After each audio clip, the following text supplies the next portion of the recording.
Hello friends, స్టోరీలోకి వెళ్ళే ముందు ఒక వీడియో చూపిస్తాను, చూడండి. बहुत खुश हूँ मैं। आज हम घर जा रहे हैं। अब बस हम वीडियोस बनाएंगे, मैं तेरी बॉडी बनवाऊंगी, जिम जाएंगे, ऐश करेंगे, लाइफ के मजे लेंगे, मजे। अब वो जहां मन करता है जा सकती है, जितना चाहे घूम सकती है, जितना चाहे फन कर सकती है, रिलैक्स कर सकती है और उसे पूछने वाला रोकने टोकने वाला कोई भी नहीं है। तो एक डिसीजन, टॉक्सिक वर्क प्लेस को छोड़ने का जो डिसीजन है, उसने इसकी लाइफ बदल दी। एब्सोल्युटली, आपको सिर्फ अपने लिए जीना चाहिए, अपने आप को प्रायोरिटाइज करना चाहिए, अपनी फैमिली को प्रायोरिटीज देनी चाहिए। हमें कभी भी उन लोगों को या उन फालतू लोगों को वो अटैचमेंट इश्यूज के साथ नहीं रखना चाहिए जो हमें प्रायोरिटाइज नहीं कर सकते, जो हमें एक बेसिक ह्यूमन लाइफ नहीं दे सकते, जो हमें हमारी बेसिक नीड्स फुलफिल करने के लिए जरूरी है उतना ही काम करें और अपनी बाकी की लाइफ को अपनी फैमिली के साथ, अपने लव्ड वंस के साथ एंजॉय। వీడియో చూశారు కదా? ఆ వీడియోలో ఉన్నది ఎవరనుకుంటున్నారు? ట్విన్స్, కవల పిల్లలు, బ్రదర్ అండ్ సిస్టర్. బ్రదర్ పేరు హార్దిక్ మల్హోత్రా, సిస్టర్ పేరు హింషికా మల్హోత్రా. ట్విన్స్ కాబట్టి ఇద్దరు వయస్సు ఒకటే, 25 ఇయర్స్, 25 సంవత్సరాలు. ఇద్దరూ బాగా చదువుకున్నారు. సిస్టర్ హింషిక బీబీఏ చేసి గురుగ్రామ్లోనే ఒక ప్రైవేట్ ఐటీ సెక్టార్లో జాబ్ చేసుకుంటూ ఎంబీఏ చదువుతోంది. హార్దిక్ మల్హోత్రా కూడా ఇంజనీరింగ్ చదివాడు. గూగుల్ లాంటి సంస్థలో సంవత్సరం క్రితం వరకు జాబ్ చేసి ఆ తర్వాత జాబ్ మానేశాడు. ప్రస్తుతానికి యూట్యూబర్గా ఉన్నారు. ఇద్దరికీ సోషల్ మీడియా అంటే ఎంతో ఆసక్తి. ముఖ్యంగా హార్దిక్ మల్హోత్రాకి సోషల్ మీడియా అంటే ఎంతో ఇష్టం. పైగా యూట్యూబర్గా మారాడు. దాంతో ఎన్నో వీడియోలు తయారు చేసి సోషల్ మీడియాలో పోస్ట్ చేస్తూ ఉండేవారు. ముఖ్యంగా తన సిస్టర్ హింషికతో కలిసి హార్దిక్ ఎన్నో వీడియోలు చేశాడు. లాంగ్ డ్రైవ్లకు వెళుతూ తన సిస్టర్తో ఎన్నో వీడియోలు చేసి అవన్నీ సోషల్ మీడియాలో పోస్ట్ చేస్తూ ఉండేవాడు. వీళ్ళ వీడియోలకి ఎంతోమంది ఫాలోవర్స్ ఉన్నారు. వీళ్ళ వీడియోల్ని ఎంతోమంది చూసి ఆనందించేవారు. చూసిన ప్రతి ఒక్కరు కూడా అబ్బా, బ్రదర్ అండ్ సిస్టర్ అంటే వీళ్ళలాగా ఉండాలి, వీళ్ళు ఎంత అన్యోన్యంగా ఆప్యాయంగా ఒకరంటే ఒకరు తోడు నీడగా ఎంత చక్కగా ఉన్నారు, ఎంత బాగున్నారని అందరూ అనుకుంటూ ఉండేవారు. కానీ అదంతా రియల్ లైఫ్లో వీళ్ళిద్దరూ ఎలా ఉండేవారు, వీళ్ళిద్దరు వెనుక ఎటువంటి సంఘటన జరగబోతోంది, ఎంతటి భయంకరమైన దారుణమైన సంఘటన జరగబోతోంది అన్నది మార్చి 6వ తారీఖు కంటే ముందు ఎవ్వరూ ఊహించి ఉండరు. ఆఖరికి మీరు కూడా. ఇప్పుడు మీకు ఇంకో వీడియో చూపిస్తాను, అది కూడా చూడండి.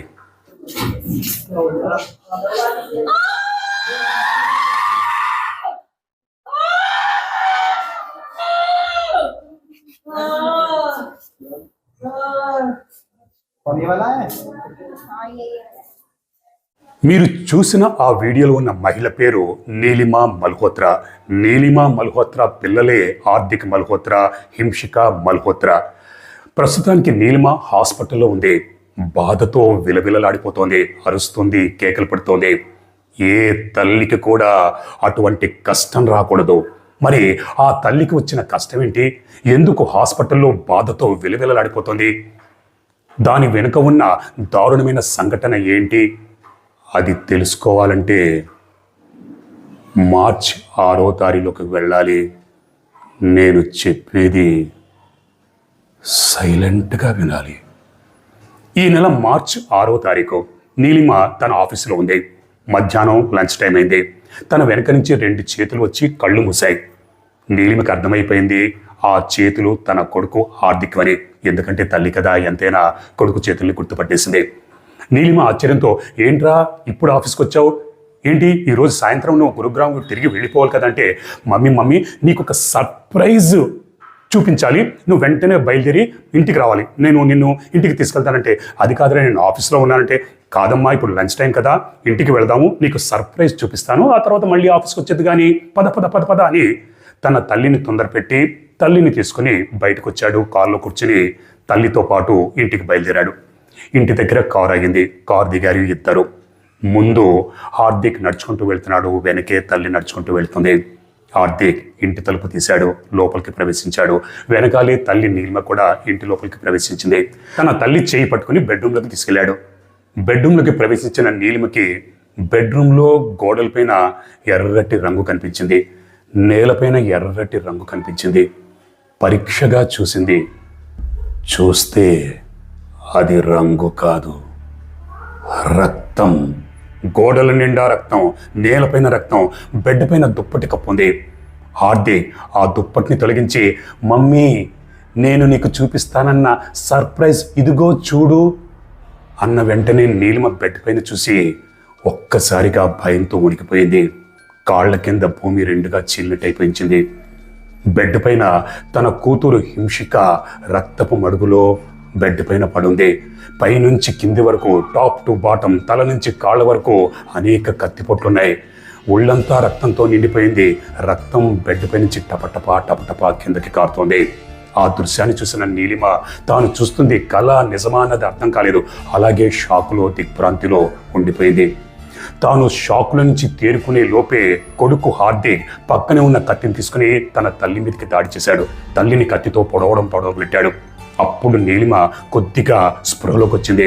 భయంతో అరుచుకుంటూ, బాధతో, నొప్పితో విలువలాడుతూ బయటికి పరిగెత్తింది.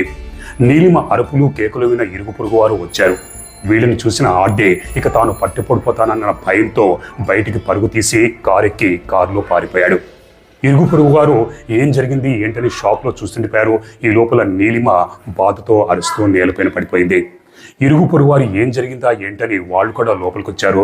బెడ్రూమ్లోకి వచ్చి అక్కడ కనిపించిన దృశ్యాన్ని చూసి వాళ్ళు కూడా భయంతో ఉడికిపోయారు. ఆ బెడ్రూమ్ నిండా గోడలపైన, నేలపైన రక్తం, బెడ్ పైన రక్తపు మడుగులో హింషిక అచేతనంగా పడుంది.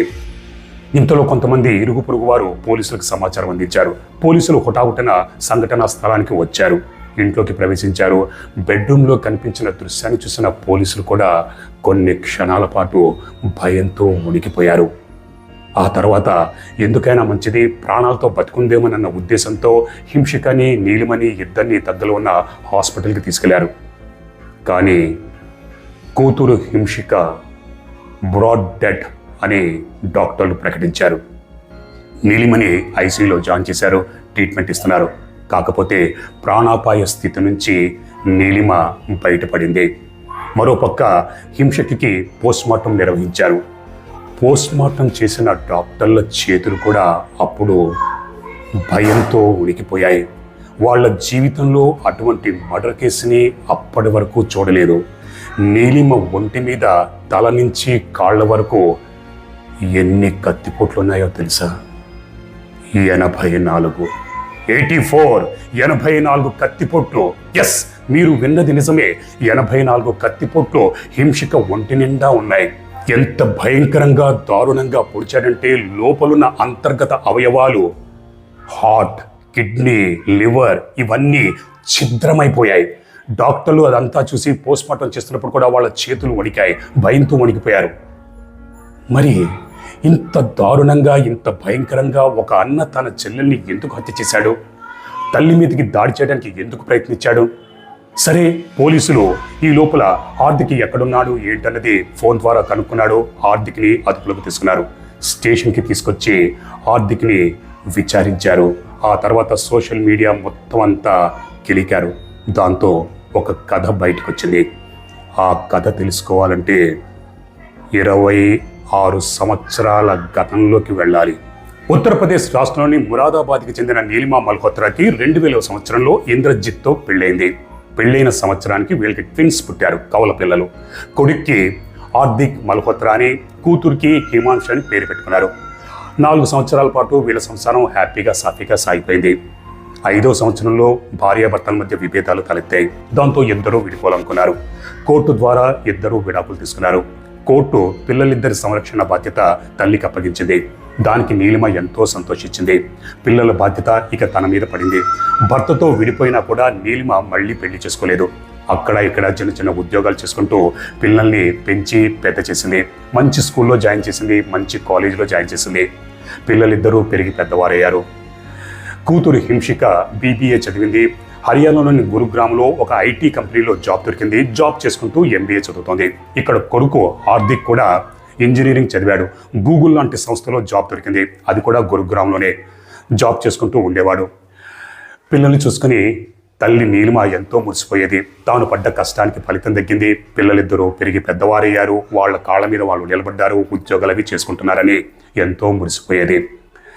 ఈ క్రమంలో లాస్ట్ ఇయర్ కొడుకు హార్దిక్ ఉద్యోగం మానేశాడు. బహుశా స్ట్రెస్ అది తట్టుకోలేకనో, లేక అక్కడ ఉన్న టాక్సిక్ సిచ్యువేషన్కి, లేకపోతే ఇంట్రెస్ట్ లేకో మొత్తానికి లాస్ట్ ఇయర్ సంవత్సరం క్రితం హార్దిక్ గూగుల్లో ఉద్యోగం మానేశాడు. ఇక్కడ సోషల్ మీడియా అంటే ఎంతో ఆసక్తి. దాంతో యూట్యూబర్గా మారాలనుకున్నాడు. యూట్యూబ్ ద్వారా లక్షలు కోట్లు సంపాదించాలని కలలు కన్నాడు.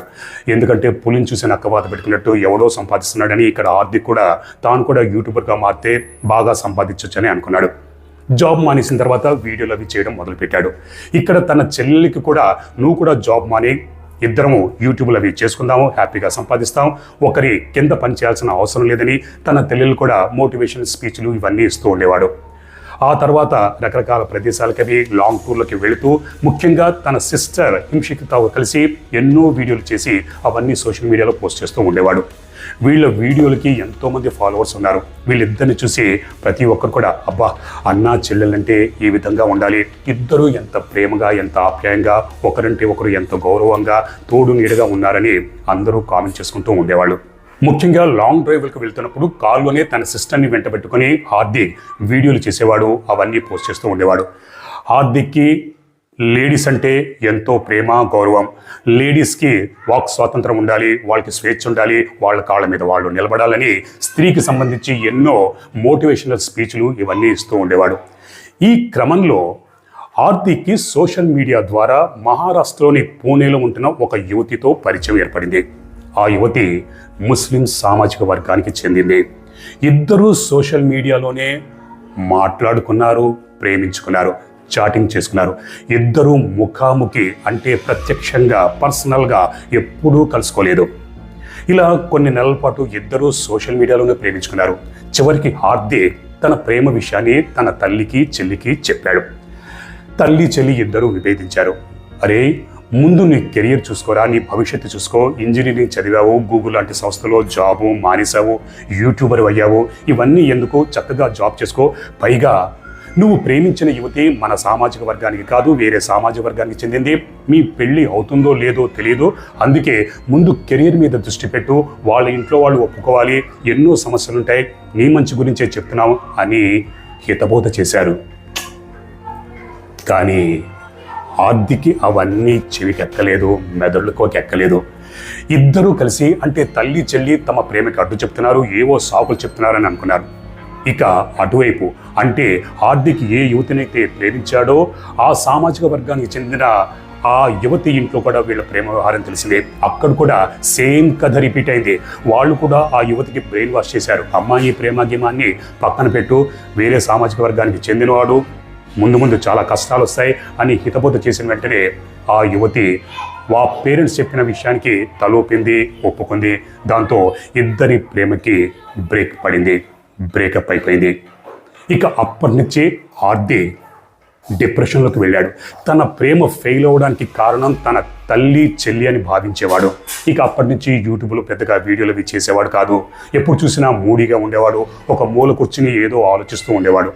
తల్లి చెల్లి కూడా హార్దిక్కి ఎంతో నచ్చజెప్పారు. అరే మరేం పర్వాలేదు, ముందు నీ కెరియర్ మీద దృష్టి పెట్టు, భవిష్యత్తు గురించి ఆలోచించు, ఏదైనా మంచి జాబ్ చూసుకో, నీ కాళ్ళ మీద నువ్వు నిలబడ్డావంటే అమ్మాయిలు ఎంతోమంది క్యూ కడతారు, ఇప్పుడు మించిపోయిందేమీ లేదు, ముందే చెప్పాం కదా అని మళ్ళీ హితబోధ చేసి మళ్ళీ మామూలు మనిషి చేయడానికి ఎంతో ప్రయత్నం చేశారు. కానీ హార్దిక్ అవన్నీ ఎక్కలేదు. ఈ క్రమంలో ఈ నెల హోలీ పండుగ జరుపుకోవడం కోసం గురుగ్రామంలో ఉంటున్న వీళ్ళిద్దరూ కలిసి మురాదాబాద్లో ఉంటున్న తల్లి దగ్గరకు వచ్చారు. 4వ తారీఖు హోలీ పండుగ. హోలీ పండుగని చాలా ఉత్సాహంగా హ్యాపీగా జరుపుకున్నారు. ఆడారు, పాడారు, రంగులు చల్లుకున్నారు, అంతా హ్యాపీగా గడిచిపోయింది. 6వ తారీఖు వచ్చింది. ఆ రోజు ఇద్దరు బ్రదర్ అండ్ సిస్టర్ తిరిగి గురుగ్రామ్కి వెళ్ళిపోవాలి. ఆ రోజు తల్లి నీలిమ యథావిధిగా తన ఆఫీస్కి వెళ్ళింది. ఇక్కడ ఇంట్లో ఇద్దరే ఉన్నారు, బ్రదర్ అండ్ సిస్టర్. ఆ రోజు మరి హార్దిక్కి ఏమైందో ఏంటో తెలియదు. బెడ్రూమ్లో చెల్లు హింషిక ఫోన్ చూసుకుంటుంది. వంటింట్లో ఉంటున్న ఒక పెద్ద కత్తిని తీసుకుని బెడ్రూమ్లోకి వచ్చాడు. వెనుక నుంచి తన చెల్లెలు హిమాంశు మీద దాడి చేశాడు. వెనుక నుంచి కత్తితో పొడిచాడు. ముందు చెల్లెలికి ఏమీ అర్థం కాలేదు, నొప్పి తగిలింది. ఆ తర్వాత చూస్తే తన అన్న తన మీదకి దాడి చేస్తున్నాడు. తేరుకునే లోపే హార్దిక్ తన చెల్లెల మీద విచక్షణారహితంగా దాడి చేసి కత్తితో ఎడాపెడా పడవడం మొదలుపెట్టాడు. బెడ్ మీద పడిపోయింది. అయినా సరే బెడ్ మీద పడిపోయిన తన చెల్లెల మీద పైనుంచి కింది వరకు విచక్షణారహితంగా కత్తితో పొడి చేశాడు. అలా 1 కాదు 2 కాదు 84 కత్తిపోట్లు. 84 కత్తిపోట్లకి హింసిక అంతర్గత అవయవాలు, గుండె, కిడ్నీ, లివరు ఇవన్నీ చిన్న భిన్నం చెల్లా చెదిరిపోయాయి, ఛిద్రమైపోయాయి. రక్తము అడుగులో పడిపోయింది. ఆ తర్వాత నెమ్మదిగా తన బట్టలకి అంటిన రక్తాన్ని అదంతా చూశాడు. బట్టలు ఇప్పాడు, వేరే బట్టలు వేసుకున్నాడు, కత్తిని పక్కనే పెట్టాడు. బయటకు వచ్చాడు. కారు తీసుకుని తన తల్లి దగ్గరికి వెళ్ళాడు. అమ్మా, నీకు ఒక సర్ప్రైజ్ చూపించాలి అని తన తల్లిని తీసుకొచ్చి ఇంటికి తీసుకొచ్చాడు. ఇంట్లో బెడ్రూమ్లో ఉన్న తన సిస్టర్ డెడ్ బాడీని చూపించాడు. ఇదంతా తెలుసుకున్న పోలీసులు, అది సరే కానీ మరి నీ తల్లి మీదకి ఎందుకు దాడి చేశావు అని అడిగితే దానికి వాడేం చెప్పాడో తెలుసా? నేను నా సిస్టర్ని మర్డర్ చేశాను, జైలుకి వెళ్తాను, నా తల్లి ఒంటరిదైపోతుంది, నా తల్లి నా గురించి బాధపడుతుంది, నా తల్లి ఒక్కతే ఉంటుంది, అందుకే నా గురించి బాధపడకూడదు, ఒక్కతే ఉండకూడదు, అందుకే నా తల్లిని కూడా చంపేయాలని అనుకున్నానని పోలీసులతో అన్నాడు. నేను చాలా డిప్రెషన్కి లోనయ్యాను, డిప్రెషన్లో ఉండిపోయాను. నా చెల్లెలు తల్లి నా ప్రేమని బ్రేకప్ చేయడంలో వాళ్ళ పాత్ర కూడా ఉంది, వాళ్ళ వల్లే నా ప్రేమ బ్రేకప్ అయిపోయింది. దాంతో నేను డిప్రెషన్లోకి వెళ్ళి ఆ డిప్రెషన్లో నా సిస్టర్ని మర్డర్ చేశాను, నా తల్లి ఒంటరిదైపోతుందేమోనని నా తల్లిని కూడా మర్డర్ చేయడానికి ప్రయత్నించానని పోలీసుల విచారణలో చెప్పాడు. పోలీసులు ఇదంతా తెలుసుకున్న తర్వాత అసలు వీడికి మెంటల్ ఉందా, డిప్రెషన్లో ఉన్నాడా ఏంటి అన్నది అర్థం కాలేదు. సరే, వాళ్ళ డ్యూటీ వాళ్ళు చేయాలి. హార్దిక్ మీద కేసు అది నమోదు చేశారు, జైలుకి పంపించారు. జైల్లో హార్దిక్ ఇప్పుడు 4 గోడల మధ్య ఒక మూలన ఒంటరిగా కూర్చుని ఏడుస్తున్నాడు, డిప్రెషన్లో ఉన్నాడు. అప్పుడు కొంతమంది, నీ తల్లిని నువ్వు చూస్తావంటే, లేదు నా తల్లిని నేను ఏ ముఖం పెట్టుకుని చూడాలి, నేను చూడను అని ఒకసారి, నా తల్లిని నాకు చూడాలనిపిస్తుంది, నా తల్లికి నేను క్షమాపణ చెప్పాలి, నేను డిప్రెషన్లో ఉండి ఇది చేశాను అని రకరకాలుగా అప్పుడు ఒక స్టేట్మెంటు ఇప్పుడు ఒక స్టేట్మెంట్ ఇస్తున్నాడు. మూడీగా ఉంటున్నాడు, ఇంకా డిప్రెషన్లో ఉన్నాడని పోలీసులు అంటున్నారు. మరి డిప్రెషన్లో ఉండి హత్య చేస్తే అది చెల్లుబాటు అవుతుందా? హత్యే. డిప్రెషన్లో ఉన్న చట్టం ఒప్పుకోదు, సమాజం ఒప్పుకోదు. సరే, పోలీసులు ఇంకా ఇంటరాగేషన్ చేస్తున్నారు. అసలు నిజంగానే డిప్రెషన్లో ఉన్నాడా, ఇంకేమైనా కారణాలు ఉన్నాయా, గతంలో ఇద్దరికి అంటే అన్నా చెల్లెల మధ్య విభేదాలు ఏమైనా ఉన్నాయా, ఆస్తి తగాదాలు ఇంకేమైనా ఉన్నాయా అన్న కోణంలో కూడా పోలీసులు విచారిస్తున్నారు. చివరికి ఆ తల్లి బాధ వర్ణనాతీతం. ఇప్పటికీ హాస్పిటల్లో ట్రీట్మెంట్ తీసుకుంటుంది. కలో నిజమో అర్థం కాని అయోమయ స్థితిలో ఇంకా కుట్టుమిట్టాడుతోంది. ఎందుకంటే భర్తతో విడాకులు తీసుకుని మళ్ళీ పెళ్లి చేసుకోకుండా పిల్లలిద్దరినీ అన్నీ తానే కష్టపడి పెంచి పెద్ద చేసింది. 25 సంవత్సరాల వయసు వచ్చింది. తన కొడుకు తన కూతుర్నే అంత దారుణంగా హత్య చేస్తాడని, తన మీద దాడి చేస్తాడని ఏ తల్లి కూడా ఊహించి ఉండదు. పాపం ఏ తల్లికి కూడా అటువంటి కష్టం రాకూడదు. ఇప్పుడు కూతురు ఈ లోకంలో లేదు, కొడుకు జీవితాంతం జైల్లో ఉంటాడు. అదృష్టం బాగుంటే ఉరిశిక్ష కూడా పడుతుంది. తల్లి మాత్రం ఈ లోకంలో ఒంటరిదైపోతుంది. అందరికీ దూరమై ఇప్పుడు ఎలా బతుకుతుందో ఏంటో అన్నది $1 మిలియన్ క్వశ్చన్. ఇక్కడ డిప్రెషన్. ఈ డిప్రెషన్ అన్నది ఈ మధ్యకాలంలో ఎక్కువైపోతుంది. డిప్రెషన్లో భయంకరమైన స్టెప్స్ తీసుకుంటున్నారు. మీకు అందరికీ గుర్తుండే ఉంటుంది కదా, విజయశాంతి రెడ్డి తన 2 పిల్లల్ని తీసుకుని ఎలా వెళ్ళిపోయిందో. ఇప్పటికీ ఆ కేసు ఒక మిస్టరీగా మిగిలిపోయింది. కాకపోతే ఇప్పటికే రైల్వే పోలీసులు విజయశాంతి రెడ్డి డిప్రెషన్లో ఉందని డిక్లేర్ చేశారు. కానీ ఆ డిప్రెషన్కి కారణం ఏంటి అన్నది ఇప్పటివరకు బయటకు రాలేదు. దాని గురించి నేను గతంలో వీడియో చేశాను. అప్పుడే చెప్పాను, 2-3 నెలల టైం పడుతుంది, లేదా శాశ్వతంగా అన్సాల్వ్డ్ కేసుగా మిగిలిపోతుందని. భవిష్యత్తులో ఏం జరుగుతుందనేది దానికి సపరేట్గా నేను వీడియోలో చెప్తాను. ఇక్కడ కూడా ఈ హార్దిక్ అన్నవాడు డిప్రెషన్లో ఉండి డిప్రెషన్కి లోనే తన సొంత చెల్లెల్నే అంత దారుణంగా హత్య చేసి తల్లి మీద కూడా దాడి చేశాడంటే మరి ఈ డిప్రెషన్ గురించి అందరూ లోతుగా ఆలోచించాల్సిన అవసరం ఉంది. ఈ డిప్రెషన్కి లోనే చిన్న చిన్న పిల్లలు, స్కూల్ స్టూడెంట్స్, కాలేజ్ స్టూడెంట్స్, ఒక వయసు వచ్చిన 25, 30, 40 సంవత్సరాల వయసు ఉన్న వాళ్ళు కూడా డిప్రెషన్లో రాంగ్ స్టెప్స్ తీసుకుంటున్నారు. హత్యలు లేదా ఆత్మహత్యలు చేసుకుంటున్నారు. అన్యాయంగా తమ జీవితాన్ని తాము బలి చేసుకుంటూ ఎదుటి వాళ్ళని బలి చేస్తున్నారు. దీని గురించి అందరూ ఆలోచించారు. ముఖ్యంగా సోషల్ మీడియా కూడా దీనికి ఒక కారణమని చెప్పడానికి ఎటువంటి అభ్యంతరమో ఆలోచించాల్సిన పని లేదు. ఎందుకంటే ఒక చిన్న విషయాన్ని సోషల్ మీడియా వాళ్ళు దిక్కుమాలిన థంబ్నెయిల్స్తో రకరకాల కథలు వండి ప్రజల్లో భయభ్రాంతులకు గురి చేస్తున్నారు. ఇప్పుడు యుద్ధం జరుగుతుంది, అందరికీ తెలిసిందే. కొంతమంది యూట్యూబర్ బ్రోకర్ సన్నాసులు ఏ విధంగా థంబ్నెయిల్స్ పెట్టి భయభ్రాంతులకు గురి చేస్తున్నారో మనకందరికీ తెలిసిందే. అలాగే శవాల మీద పేలాలు ఏరుకున్న టైపులో ఏ విధంగా థంబ్నెయిల్స్ పెట్టి 30-40 వీడియోలు చేసే కొంతమంది యూట్యూబర్ బ్రోకర్ సన్నాసన కొడుకుల గురించి కూడా మీకు అందరికీ తెలిసిందే. కాబట్టి సోషల్ మీడియాలో ఉన్న రిలేషన్షిప్లు, ఈ బ్రేకప్లు యువత మెంటల్ మీద ఎంత ప్రభావం చూపిస్తున్నాయో అనడానికి ఈరోజు చెప్పిన కథే ఒక ఉదాహరణ. డిప్రెషన్ ఒకవేళ ఎవరైనా డిప్రెషన్కి లోనైతే హాస్పిటల్కి వెళ్ళండి, డాక్టర్కి చూపించుకోండి, ట్రీట్మెంట్ తీసుకోండి. అంతే తప్పితే రాంగ్ స్టెప్ తీసుకోకండి. ఒక జర్నలిస్ట్గా చెప్పడం నా బాధ్యత. ఆచరించకపోవడం your decision. That's all for now. Take care.